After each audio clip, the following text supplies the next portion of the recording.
The warning lights flashed red across the bridge of the New Horizon as Commander Jake Morrison stared at the incoming transmission.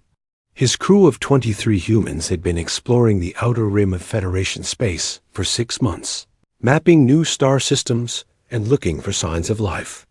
They had been doing good work, honest work that helped both humanity and the Galactic Federation. Now, everything was about to change. "Sir, we're getting a priority message from the Federation Council," said Communications Officer Lucy Grant, her voice tight with worry. "It's being broadcast to all human vessels in Federation space." Jake nodded and straightened his uniform. "Put it on the main screen." The image that appeared made every human on the bridge go quiet. High Chancellor Ziegmer of the Zephyrian Council stood at the center of the Federation's Grand Assembly Hall.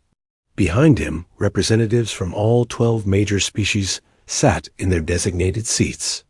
The Zephyrians looked like tall, thin humans with silver skin and large black eyes. They had ruled the Federation for over 3,000 years. "People of Earth," Chancellor Ziegmer began, his voice cold and formal. "After much consideration, the Federation Council has reached a decision regarding humanity's place in galactic society." Dr. Lisa Harper, the ship's science officer, moved closer to the screen. She had spent 5 years studying alien cultures and had always believed that humans could find their place among the stars. Her heart was already sinking as she watched the Chancellor's face. "Humanity has shown itself to be a dangerous and unpredictable species," Diekmer continued. "In the 50 years since first contact, you have repeatedly violated the natural order that has kept peace in our galaxy for millennia. You form emotional attachments across species lines. You question established authority. You advance your technology at rates that threaten galactic stability." Jake felt anger rising in his chest. Everything the Chancellor was saying was true. But he had always thought these were good things about humanity. Humans made friends easily. They asked questions when something didn't make sense. They worked hard to solve problems and create new technologies. "Therefore," the Chancellor said, "the Federation Council hereby bans all human presence from Federation space. You have 30 standard days to remove all human personnel, vessels, and installations from our territory. Any humans found in Federation space after this deadline will be considered hostile invaders." The transmission ended, leaving the bridge in stunned silence. Jake looked around at his crew. Some looked angry, others scared. A few just looked confused, as if they couldn't believe what they had just heard. "Sir," whispered Navigation Officer Pete Williams, "what do we do now?" Before Jake could answer, another transmission came through. This one was from Ambassador Ryan Cross, humanity's chief representative to the Federation. His usually calm face looked tired and defeated. "All human vessels, this is Ambassador Cross speaking from the Federation capital. I have just finished emergency negotiations with the Council. The decision is final. They will not change their minds. All human ships must begin immediate return to Earth space. Do not attempt to resist or argue. They have made it clear that they will use military force if necessary." Jake switched off the communication system and looked at his crew. These were good people who had left their homes and families to explore the stars. They had dreamed of a future where humans and aliens worked together. Now that dream was being crushed. "Lisa," he said to Dr. Harper, "what's your read on this? Why are they really doing this?" Lisa had been studying the Federation's history for years.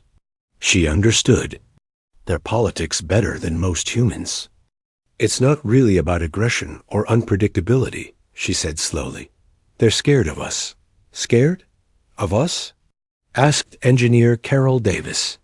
"We have maybe 50 ships in all of Federation space. They have thousands of worlds and fleets we can't even count." "That's exactly why they're scared," Lisa explained. "Think about it. 50 years ago, we barely had rockets that could reach our own moon. Now we have ships that can match their technology. We've learned their languages, understood their science, and even improved on some of their designs. No species in Federation. History has advanced this fast. Jake was beginning to understand. They're not afraid of what we are now. They're afraid of what we might become. Exactly, Lisa said. And there's something else. We don't fit into their system. Every other species in the Federation has a specific role. The Zephyrians rule. The Kentari build ships. The Volan provide food. The Mercs serve as soldiers. But humans? We do everything. We adapt to whatever is needed. The ship's AI system chimed with another incoming message. This time it was from Earth. President Kate Sullivan appeared on the screen, looking grim but determined. "My fellow humans," she began, "by now you have all heard about the Federation's decision. I want you to know that Earth's government is working on our response. Do not give up hope. This is not the end of humanity's journey to the stars." Jake knew the president was trying to sound confident, but he could see the worry in her eyes. How could humanity fight against an empire that controlled most of the galaxy? The message continued. All human vessels are ordered to comply with the Federation deadline. Return to Earth space immediately. We will not risk the lives of our people. In a fight, we cannot win. But remember this. Humanity has faced impossible odds before. We have always found a way to survive and grow stronger. As the transmission ended, Jake made his decision. "Carol, plot a course for home. Best possible speed." "Yes, sir," Carol replied, but her voice was sad. "Over the next few hours." Jake watched his crew prepare for the long journey back to Earth. They worked with quiet efficiency, but he could see the disappointment in their faces. Some of them had spent years learning alien languages and customs. Others had been working on joint research projects with Federation scientists. All of them had believed they were building a better future for humanity. As the New Horizon began its journey toward Earth, Jake stood at the observation window and watched Federation space disappear behind them.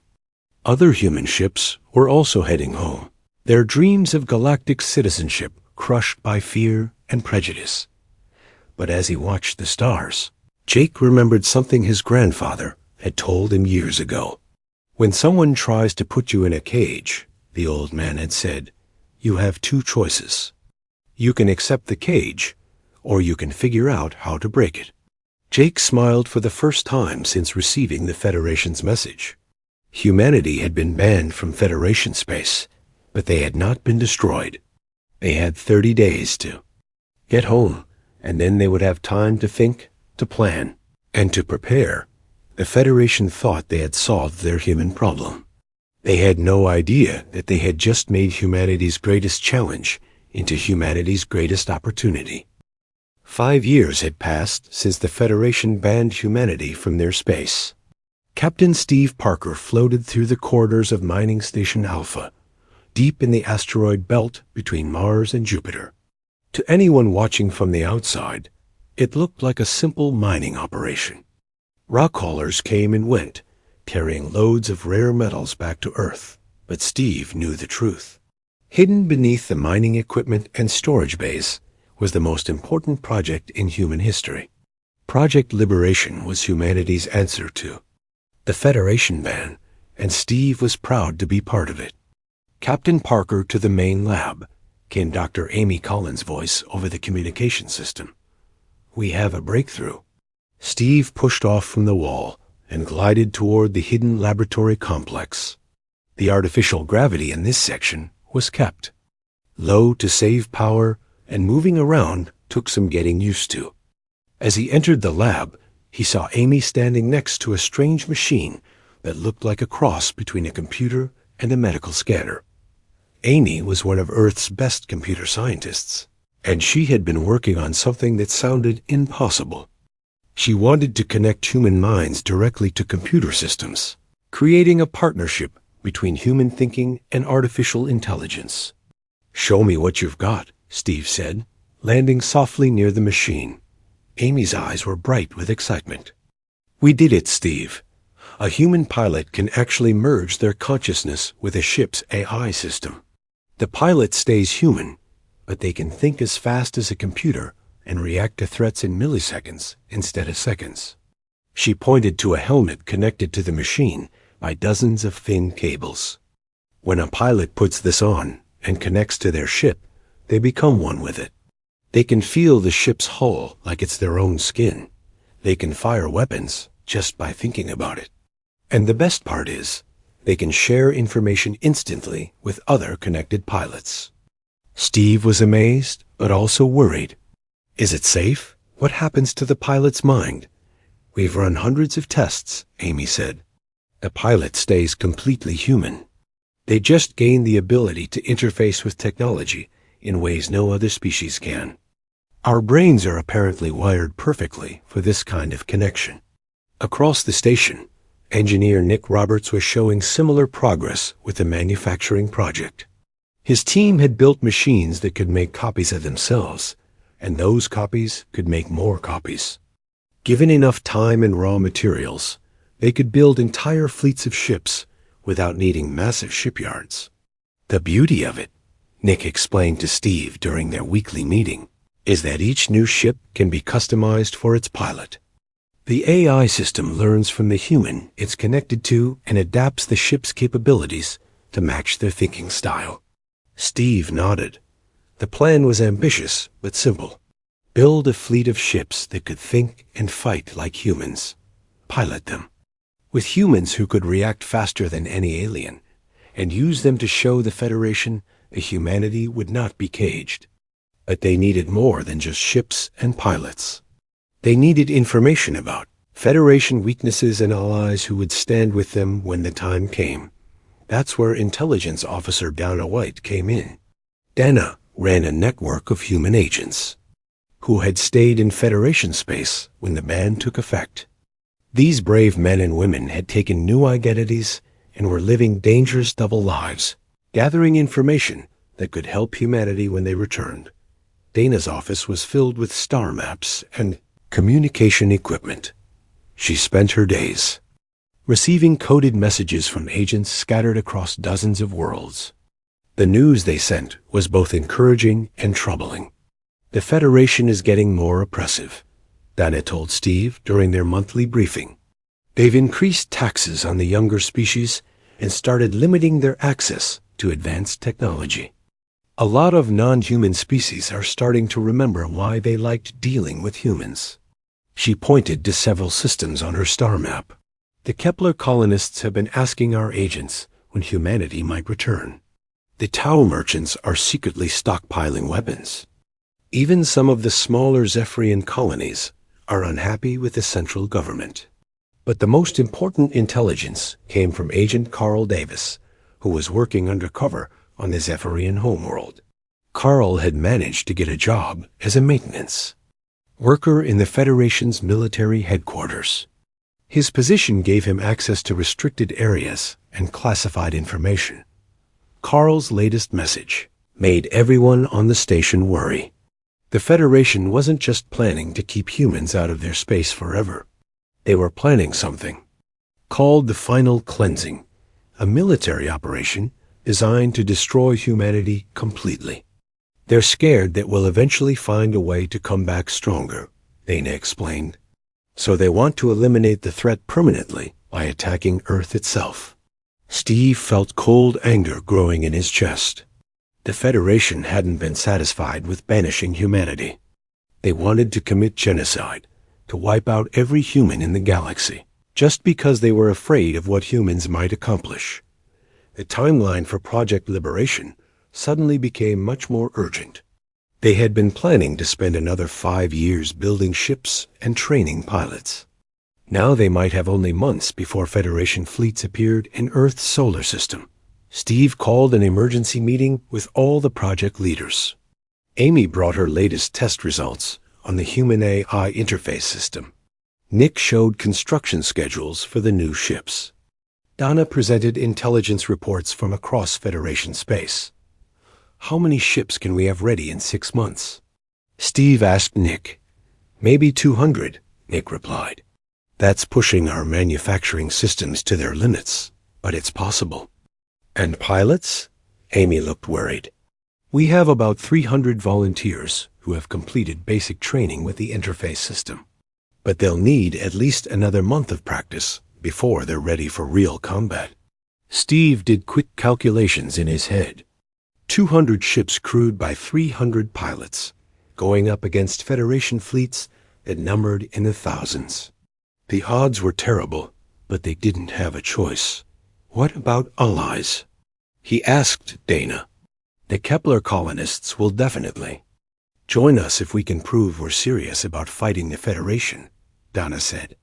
The Tau merchants might provide supplies and equipment. And there are resistance movements on at least a dozen other worlds. Steve made his decision. We go with what we have.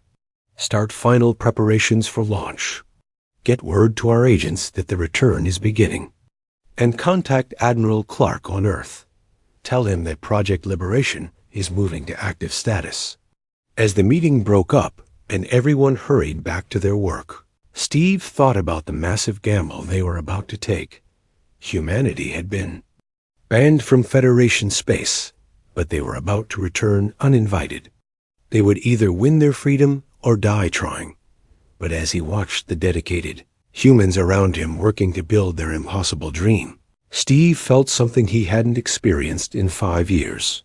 Hope. The Federation had made a mistake when they tried to cage humanity. They were about to learn that humans fight hardest when they have nothing left to lose. Commander Troy Allen felt his mind merge with the ship's artificial intelligence as the Freedom's edge dropped out of hyperspace. For a moment, he could feel everything. The ship's hull like his own skin, the weapon systems like extensions of his arms, the sensors like new eyes that could see across vast distances. The connection still amazed him, even after months of training got around him. 199 other human ships appeared from the darkness of space. They had traveled for 3 weeks to reach the Federation border, using routes that avoided all known patrol areas. Now they hung in space near the Kepler system, ready to announce humanity's return.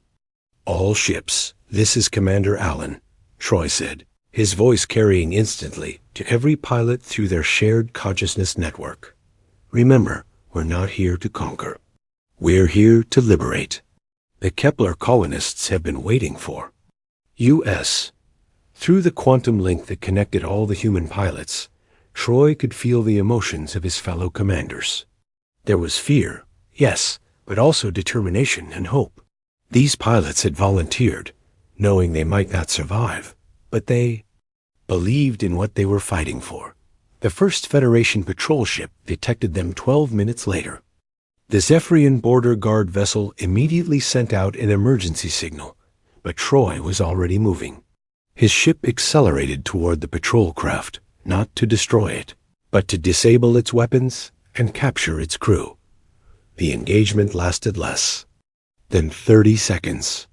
The Zephyrian pilot, trained in traditional combat methods, tried to turn his ship to bring weapons to bear. But Troy's ship moved like a living thing, dodging and weaving in patterns that no normal pilot could execute.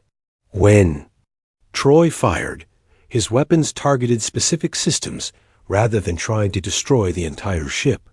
Zephyrian vessel, this is Commander Allen of the Human Liberation Fleet. Troy broadcast as his ship held the disabled patrol craft in a tractor beam. Your weapons are offline, but your life support is intact. You are free to go with a message. For your commanders. The Zephyrian pilot's voice crackled over the communication system, filled with confusion and anger. Humans are banned from Federation space. You will be destroyed for this violation. Tell your superiors that humanity has returned, Troy replied calmly. We offer freedom to any species that wants it, and we will defend ourselves against any who try to stop us. As the patrol ship limped away toward the nearest Federation base, Troy turned his attention to the Kepler colony. The human fleet approached the planet slowly, broadcasting messages of friendship on all frequencies. Within an hour, they received a response that made every human pilot smile. "Human ships, this is Elder Marcus of the Kepler Colonial Council," came the transmission. "We have been waiting for your return. Our defense platforms are powering down. You are welcome here." The Kepler colonists were descendants of an alien species that had been conquered by the Federation centuries ago. They had always been treated as second-class citizens, forced to provide food and raw materials while receiving little in return. When humans had first visited their world, they had been amazed to meet beings who treated them as equals. As the human fleet entered orbit around Kepler Prime, Troy could see Federation reinforcements already moving toward their position. 3 Zephyrian destroyers and a heavy cruiser were approaching at maximum speed, clearly intending to drive the humans away or destroy them. "This is Admiral Ziktar of the Federation 4th Fleet," came an angry transmission from the lead destroyer. "Human vessels, you are in violation of Federation law. Surrender immediately or be destroyed." Troy felt the collective response of the human pilots through their shared network. Nobody wanted to surrender, and everyone was ready to fight. But they all knew this battle would set the tone for everything that followed. "Admiral Ziktar, this is Commander Allen," Troy replied. "We are here by invitation of the Kepler Colonial Council. If you wish to fight, we will defend ourselves. But we offer you a choice: withdraw peacefully or learn why the Federation fears humanity." The Admiral's response was to order an immediate attack. The 4 Federation ships opened fire, with energy weapons that could have destroyed entire cities. But the human ships were no longer where the weapons were aimed. Troy's consciousness expanded through the quantum network, sharing tactical information with every human pilot instantly. The entire fleet moved as one organism, each ship covering for its neighbors while striking at Federation weaknesses. When Captain Susan Mills took damage to her ship's shields, 3 other vessels immediately moved to protect her while she made repairs. The Federation ships fought bravely, but they were facing something they had never encountered. Human pilots didn't just react to attacks. They predicted them. The shared consciousness network allowed them to coordinate maneuvers that would have been impossible for any other species. Captain Roger Hayes found himself facing the Federation cruiser alone when his squadron got separated during the battle. Instead of retreating, he used his ship's enhanced agility to stay inside the cruiser's weapon range while targeting its engine systems. The large ship couldn't bring its main guns to bear on such a small, fast target. "Got it," Roger announced, as his precise shots disabled the cruiser's propulsion. 1 Federation heavy cruiser dead in space. The battle turned when the Kepler defense platforms joined the fight on humanity's side. The colonists had been watching the engagement, and seeing humans risk their lives to protect Kepler territory convinced them to take action. Their weapons weren't as advanced as Federation technology, but they provided enough support to tip the balance. Admiral Ziktar found his forces outnumbered and outmaneuvered. 2 of his destroyers were disabled, his cruiser was powerless, and the humans had taken no significant losses. Worse, he could see more alien ships moving toward the battle zone. Tau merchant vessels, and even some of the smaller Federation member species, were coming to see what was happening. "Human Commander," the Admiral transmitted, his voice no longer angry but thoughtful.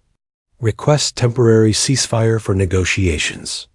Troy considered the request through the quantum network, sharing the decision with all human pilots in milliseconds.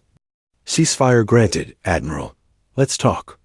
As the immediate battle ended, Troy knew this was just the beginning. Word of the engagement would spread across Federation space within hours. Some species would be angry that humans had dared to return. Others would be curious about these beings who fought Federation forces and won. But most importantly, oppressed. Species throughout the galaxy would learn that the Federation could be challenged. The Kepler colonists were already broadcasting news of their liberation to other worlds. Similar resistance movements were stirring on dozens of planets.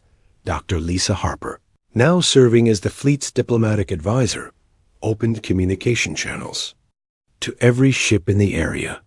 Her message was simple but powerful.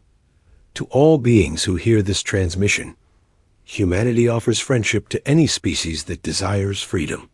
We will stand with you against oppression, just as we ask you to stand with us for justice. The return had begun, and there would be no going back. Admiral Ben Clark stood in the great assembly hall that had once been the heart of the Galactic Federation. 2 years had passed since humanity's return to the stars, and the galaxy was a very different place. Where once the Zephyrian High Council had ruled from golden thrones, now representatives from over 40 species sat in a circle, discussing problems and solutions as equals. The transformation had not been easy.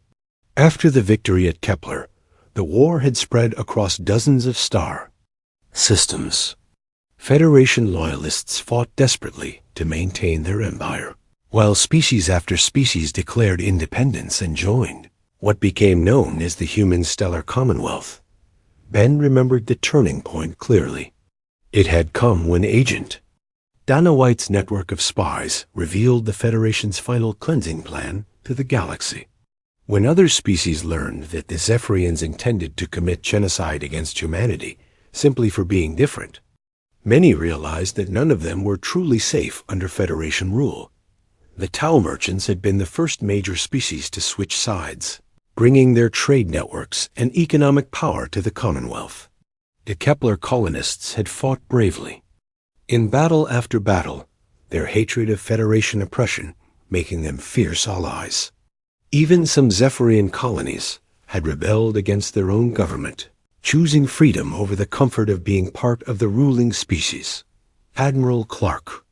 Came a voice behind him. He turned to see President Kate Sullivan approaching.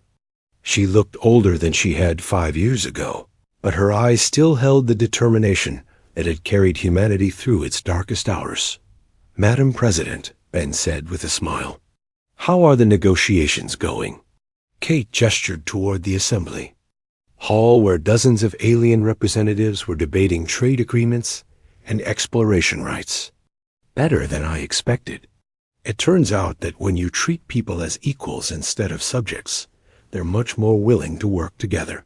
The Commonwealth operated on principles that would have seemed impossible to the old Federation. Instead of one species ruling over others, every member world had an equal vote. Instead of rigid hierarchies that never changed, the Commonwealth encouraged innovation and new ideas from anyone who had them. The hybrid AI-human technology that had won. The war was now shared freely with all Commonwealth members. Species that had been denied advanced technology for centuries suddenly found themselves able to build ships and systems that matched anything the old Federation had possessed. Dr. Amy Collins walked past them, deep in conversation with a Tau engineer and a Kepler scientist. Her breakthrough in human AI interfaces had revolutionized more than just military technology. Medical systems could now diagnose diseases with incredible accuracy. Manufacturing could produce goods with perfect precision. Even farming had been transformed as AI systems learned to work with the natural instincts of different species. The irony, Kate said, watching Amy's group, is that the Federation was right to fear us. We did change everything. We just didn't destroy it the way they expected. Ben nodded. The Zephyrians had spent thousands of years believing that peace came from control, that stability required someone to be in charge of everyone else. Humanity had proven that the opposite was true. Real peace came from cooperation, and the strongest. Civilizations were built by lifting others up instead of holding them down. Not everyone had adapted well to the new reality. Some Zephyrian worlds had withdrawn from galactic society entirely, unable to accept a universe where their technological superiority didn't make them natural rulers. Others had embraced the change, like Science Director Veltar, who now worked closely with human researchers on advanced starship designs. "Admiral," came a new voice. Ben turned to see Captain Jake Morrison approaching. Jake now commanded the exploration vessel New Dawn, and his crew included members of 7 different species. His first officer was a former Zephyrian military commander who had chosen adaptation over isolation. "Jake," Ben said warmly, "how was the expedition to the Rim Worlds?" Jake's eyes lit up with excitement. "We made contact with 3 new species, all eager to join the Commonwealth. And Admiral, you should see what we found out there. Ancient ruins that suggest there were advanced civilizations in this galaxy, millions of years before any of our current species evolved." The discovery of pre-Federation ruins had been one of the most exciting developments of the past year. It suggested that the galaxy had seen many different forms of civilization, and that the Zephyrian way of ruling had been just one brief period in a much longer history. "Any signs of what happened to them?" Kate asked. "Nothing definitive yet," Jake replied. "But Dr. Harper thinks they might have faced the same choice we did: evolve and work together, or fight and destroy themselves. The ones who chose cooperation might have moved on to other galaxies. The ones who chose conflict, well, they're just ruins now." As they talked, Ben noticed a group of young beings from different species working together on a holographic display. There were humans, Tau, Kepler colonists, and even a young Zephyrian, all collaborating on what looked like a new starship design. They switched easily between languages, shared ideas freely, and seemed to regard their different origins as advantages rather than barriers. "That's the future right there," Ben said, pointing to the young team. "A generation that grew up thinking cooperation is normal." The Commonwealth's success had attracted attention from beyond the galaxy's borders. Long-range sensors had detected ships from other galaxies approaching Commonwealth space. These visitors seemed to be explorers rather than conquerors, drawn by reports of a civilization that had achieved peace through diversity rather than dominance. "Speaking of the future," Kate said, "we've received an interesting proposal from the Exploration Division. They want to mount an expedition to the next galaxy to make contact with whoever's out there." Ben was intrigued. "Who would lead it?" "Commander Lisa Turner," Kate replied, "Amy Collins' daughter. She's been working with the new quantum-linked exploration ships, and she has a gift for first contact situations." Ben smiled. Lisa Turner represented everything good about the Commonwealth. She had grown up during the war years, but instead of becoming bitter or afraid, she had dedicated herself to understanding other cultures and building bridges between different species. "When do they leave?" Ben asked. "Next month," Kate said. "Lisa's ship will carry representatives from 12 different Commonwealth species.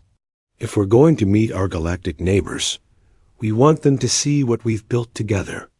As the day ended and the assembly hall began to empty, Ben found himself thinking about the long journey from humanity's banishment to this moment. The Federation had tried to cage humanity because they feared what humans might become. They had been right to fear change, but wrong about what that change would mean. Humanity had not conquered the galaxy to rule it as the Federation had done. Instead, they had liberated it to let it rule itself. The human empire that now dominated space was an empire of ideas rather than force, the revolutionary concept that strength came from cooperation, that diversity drove progress, and that the greatest civilizations were built by lifting others up rather than standing on their backs. Outside the assembly hall windows, Ben could see ships from dozens of worlds moving through space together. Human vessels flew alongside Tau traders, Kepler defense ships, and even reformed Zephyrian explorers. They were heading to new worlds, new discoveries, new possibilities that none of them could have achieved alone. The galaxy was vast and full, of unknown challenges. But for the first time in millennia, its people faced that future together as equals, guided by the human principle that had once seemed so dangerous, that everyone deserved a chance to reach for the stars.